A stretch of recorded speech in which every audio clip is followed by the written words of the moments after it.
नमस्कार। आज हम बात करेंगे एक ऐसे टॉपिक के बारे में जो आम तौर पर आप हो सकता है आपने देखा हो, या फिर आपके कोई दोस्त आपके परिवार में जो कोई बिज़नेस चला रहे हैं, वो खासकर ये सब दिन देखते हैं। तो आज हम समझते हैं कि कभी किसी ने आपको चेक दिया और बैंक ने बोला चेक बाउंस्ड, और फिर आप सोचते हैं बस इतना ही।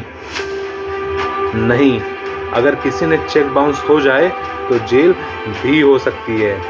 सेक्शन 138 अनुभाग 138 of the negotiable instrument act के तहत चेक बाउंस एक क्रिमिनल ऑफेंस है।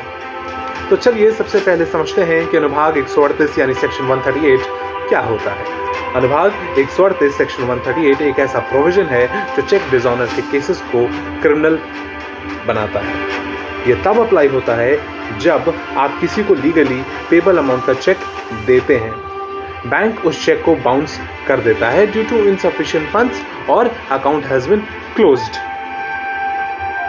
इस केस में जो इशूअर है, जो आपको चेक देता है, वो लीगल एक्शन के लिए एलिजिबल हो जाता है और फिर उसके खिलाफ कोर्ट में मामला दर्ज किया जा सकता है। तो चलिए जल्दी से समझते हैं कि कब लगता है सेक्शन 138 यानी अनुभाग 138। अनुभाग 138 तब लगता है जब चेक किसी लीगल लायबिलिटी के लिए दिया गया हो। चेक बाउंस हुआ हो तो इनसफिशिएंट फंड्स, पेमेंट रुक गया या फिर अकाउंट बंद हो गया है, ऐसे केसेस में चेक बाउंस हो जाता है और विदिन 30 डेज, जिस दिन आपका चेक बाउंस हुआ उसके 30 दिनों के भीतर आप उस व्यक्ति को लीगल नोटिस भेज सकते हैं जिसने आपको ये बाउंस चेक दिया है। इस नोटिस के 15 दिन तक रिप्लाई ना आने पर, पेमेंट ना होने पर आप उसके खिलाफ कोर्ट में कार्रवाई शुरू कर सकते हैं। अब हम समझते हैं कि ऐसे मामले में आमतौर पर पेनल्टी क्या होती है। अगर सेक्शन 138 का केस कोर्ट में प्रूव हो जाता है तो पनिशमेंट ये हो सकती है, यानी 2 साल तक की सजा हो सकती है, आप जेल जा सकते हैं। और आपने जो चेक दिया है, या मान लीजिए आपने 100 रुपये का चेक दिया है, तो 200 रुपये up to twice the cheque amount, 200 रुपये तक की पेनल्टी आपको देनी पड़ सकती है, या कभी कभी दोनों, यानी जेल और फाइन दोनों। अब समझते हैं लीगल प्रोसेस कि केस कैसे चलते हैं। तो हम इसे स्टेप बाय स्टेप समझते हैं। चेक बाउंस होने के बाद आपको अपने बैंक से आपको मेमो लेना होगा। दूसरा, लीगल नोटिस सेंड करना होगा जिस दिन चेक बाउंस हुआ, यानी अगर 1 जुलाई को चेक बाउंस हुआ है तो 30 दिनों के भीतर आपको चेक बाउंस का नोटिस उनको भेजना होगा।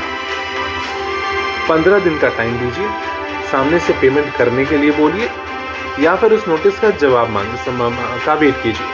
अगर पेमेंट नहीं होता या जवाब नहीं आता है तो आप मजिस्ट्रेट कोर्ट में कंप्लेन फाइल कीजिए। एविडेंस कलेक्ट कर ट्रायल चालू हो जाएगा। तो जब तक ट्रायल चालू होता है आप एविडेंस कलेक्ट कर लीजिए और फिर कोर्ट सारे एविडेंस, सारे आर्ग्यूमेंट्स को ध्यान में रखते हुए डिसीजन देगा, या तो एक्विटल या पनिशमेंट। ठीक है, अब हम समझते हैं कि इससे कौन बच सकता है।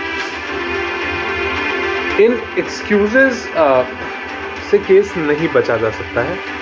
अकाउंट में पैसा नहीं था, पता नहीं था, चेक गलती से गया, मैं रीपे करने वाला ही था, इन सब बातों के कोई मायने नहीं रखते हैं। बट कुछ वैलिड डिफेंसेस हैं कि चेक किसी इलीगल ट्रांजैक्शन के लिए दिया गया, लायबिलिटी एग्जिस्ट ही नहीं करती थी, या फिर चेक चोरी हो गई थी, या किसी प्रकार की फॉर्जरी का इंटेंशन था, इसीलिए चेक बाउंस हुआ या पेमेंट नहीं हो पाया।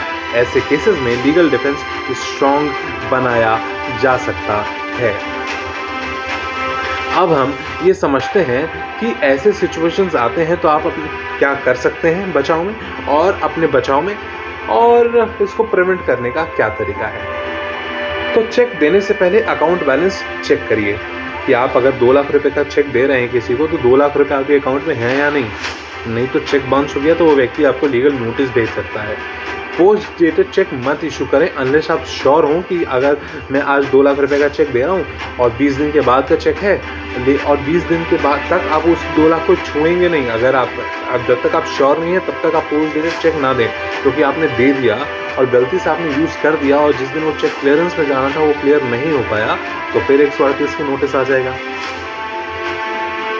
जितने भी ट्रांजैक्शंस हैं आप उनका एक रिटन प्रूफ रखें अपने पास।